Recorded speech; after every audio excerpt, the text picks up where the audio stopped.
বাংলাদেশের একটা বিপ্লবী বীর, একটা যুবক, আমাদের কলিজার টুকরা শহীদ শরীফ ওসমান হাদি। নামটা কি আমার মুখে প্রথম শুনলেন না মিডিয়া এর আগেও শুনছেন? এই ঘটনা আপনাদের কারো অজানা নয়, সকলেই জানেন। এই ছেলেটার ভিতরে একসাথে দুইটা জিনিস ছিল। জোরে কোন কয়টা জিনিস ছিল? দুইটা জিনিস ছিল। এক নাম্বার, তার ভিতরে ছিল ঈমান। জোরে কোন এক নাম্বার কি? সে একটা ঈমানদার যুবক ছিল। দুই নাম্বার, তার ভিতরে ছিল প্রকৃতপক্ষে দেশের জন্য প্রেম। কথা কোন কথা ঠিক কিনা? আরো জোরে বলেন কথা ঠিক কিনা? আমার এই কথাগুলা, এই লাস্টের 2 মিনিটের এই কথাগুলা আপনারা ভিন্ন দিকে ডাইভার্ট করার চেষ্টা করবেন না। আপনারা কে কোন দল করেন এটা যার যার একান্তই ব্যক্তিগত ব্যাপার। কি কোন কথা ঠিক কিনা? কিন্তু এই শরীফ ওসমান হাদি সে একটা পরিপূর্ণ ইমানদার একটা ছেলে। আপাদ মস্তক তার ভিতরে একটা জিহাদি, একটা শাহাদতের তামান্না আগে থেকেই ছিল। তার বিভিন্ন বক্তব্য শুনলেই বোঝা যায়। কি বলেন কথা ঠিক কিনা? সম্মানিত হাজিরিন, আপনারা জানেন এই শরীফ ওসমান হাদি গত 12ই ডিসেম্বর অর্থাৎ এই শুক্রবারের আগের শুক্রবার জুমার নামাজের পরে রিক্সা দিয়ে যাচ্ছিল। দুর্বৃত্তরা তাকে তার মাথায় গুলি করছে, জানেন না আপনারা? তারপরে সে অসুস্থ অবস্থায় হসপিটালে চিকিৎসাধীন অবস্থায় সিঙ্গাপুরে এই পরের শুক্রবার অর্থাৎ জুমার রাতে আল্লাহ পাক আমাদের কলিজার টুকরা শহীদ শরীফ ওসমান হাদিকে শহীদ হিসাবে কবুল করে নিলেন। আল্লাহু আকবার বলেন। আমার বন্ধুগণ, আমার বাবাজিরা, এই শরীফ ওসমান হাদি জীবন দিয়া প্রমাণ করে গেলেন যে কিভাবে অকাতরে নিজের জীবনকে বিলিয়ে দিতে হয়। এরপরেও কিন্তু সে বাতিলের কাছে মাথা নত করে না। কি কোন কথা ঠিক কিনা?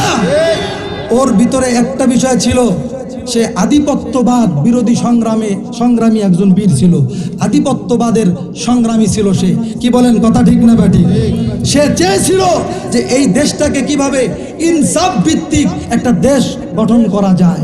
এই শরীফ ওসমান হাদি চেয়েছিল যে এই সমাজ থেকে, এই দেশ থেকে কিভাবে চাঁদাবাজি বন্ধ করা যায়, কিভাবে দুর্নীতি বন্ধ করা যায়, কিভাবে ফ্যাসিবাদ একেবারে চিরতরে মুক্ত করা যায়। এই চেষ্টায় সব সময় ব্যবহার ছিল আমাদের কলিজার টুকরা শহীদ শরীফ ওসমান হাদি। কি বলেন কথা ঠিক না ঠিক? এই আরো শুনলে আপনারা অবাক হবেন। এই শরীফ ওসমান হাদির বাবা কিন্তু ছিলেন একজন আলেম। তিনি ছিলেন একটা মসজিদের ইমাম। তার নাম ছিল মাওলানা হাদি। তিনি ইন্তেকাল করেছে। আল্লাহ তার কবরটাও জান্নাতের টুকরা বানায় দিক করে আমিন। তার 3টা ছেলে 3টা মেয়ে, মানে এই হাদিরা হলো 3 ভাই 3 বোন। 3টা সন্তানের নাম তার বাবায় রাখছে কি জানেন? সবার বড় যিনি, তিনিও একজন আলেম। ঝালকাঠির নলসিটিতে এই শরীফ ওসমান হাদির বাড়ি। তার সবার বড় ভাই যিনি জানাজার নামাজ পড়াইলেন, তার নাম হলো অধ্যক্ষ মাওলানা আবু বকর সিদ্দিক। মারহাবা বলেন। দেখেন, এক ছেলের নাম রাখলেন ওসমান হাদির বাবা হাদি সাহেব, এক ছেলের নাম রাখলেন আবু বকর, দ্বিতীয় ছেলের নাম রাখলেন ওমর। মারহাবা কন না? অনেকে হয়তো জেনেছেন। আর এই ওসমান, এই ছেলেটাই হলো 6 ভাই বোনের মধ্যে সবচেয়ে ছোট। ছেলেটা দেশের জন্য কি পরিমাণ কষ্ট ত্যাগ স্বীকার করে দুনিয়ার জমিন থেকে বিদায় হলো, তাকে বিদায় করা হলো, তাকে শহীদ করা হলো, সব আপনারা জেনেছেন। কে কোন দল করেন যার যার ব্যক্তিগত ব্যাপার। অ্যাজ এ মুসলিম হিসাবে, অ্যাজ এ ইমানদার হিসাবে এই শরীফ ওসমান হাদি একজন ইমানওয়ালা ছিল, খাঁটি একজন দেশপ্রেমিক ছিল। যার কারণে আমরা সকলেই যেমনি ভাবে শরীফ ওসমান হাদির জন্য দোয়া করতেছি, দোয়া করব যে আল্লাহ পাক যেন তার কবরটাকে জান্নাতের টুকরা বানায় দেয়, তাকে যেন পরিপূর্ণ শাহাদতের মর্যাদা দান করে। জোরে কোন আমিন। দোয়া করার পাশাপাশি আমরা বাংলাদেশ সরকারে যারা দায়িত্বশীল আছে, ইন্টারিম গভর্নমেন্টে যারা আছে, অন্তর্বর্তীকালীন সরকারে যারা আছে, বিশেষ করে আমাদের এই অন্তর্বর্তীকালীন সরকারের মাননীয় প্রধান উপদেষ্টা প্রফেসর ডক্টর ইউনূস মহোদয়, আপনাকে আমরা বলতে চাই যে আপনি জানাজার নামাজের আগে ভালো ভালো কিছু কথা বলছেন যে আমরা ওসমান হাদিকে বিদায় দিতে আসি নাই, আমরা তার সাথে ওয়াদাবদ্ধ হইতে আসছি, ওয়াদা করতে আসছি, তার স্বপ্নগুলো আমরা বাস্তবায়ন করব, এগুলি বলছেন।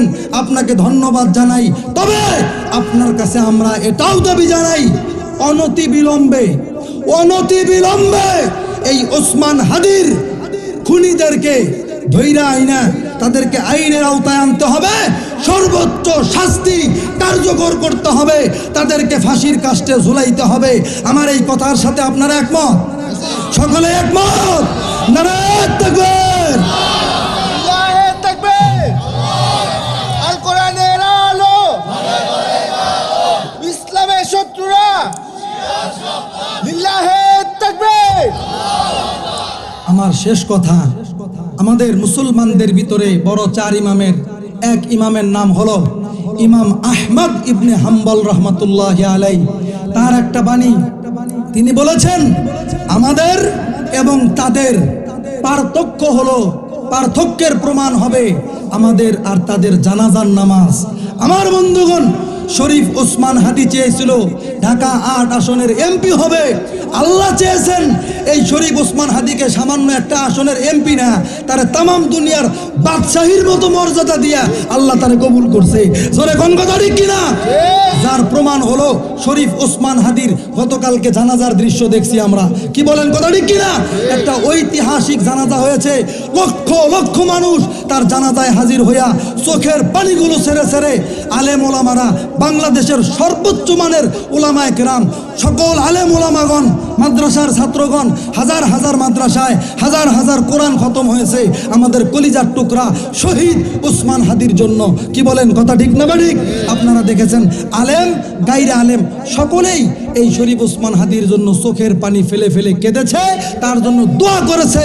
আল্লাহ প্রমাণ করে নিয়ে তাকে এই দুনিয়ার জমিন থেকে নিয়েছেন যে হে ওসমান হাদি, আল্লাহর জন্য, দেশের জন্য কেউ জীবন দিলে আল্লাহ পাক সূরা আল বাকারার 155 নম্বর আয়াতে বলেছেন ওয়ালা তাকুলু লিমান ইউকতালু ফি সাবিলিল্লাহি আমওয়াত বাল আহইয়াউন ইনদা রাব্বিহিম ইউরযাকুন। সম্মানিত হাজিরিন, আল্লাহ পাক বলেছেন আল্লাহর রাস্তায় যদি কেউ জীবন দেয় তাকে তোমরা মৃত বইলো না, বরং সে জীবিত, সে শহীদ, কিন্তু এটা তোমরা জানো না। জোরে বলেন আল্লাহু আকবার।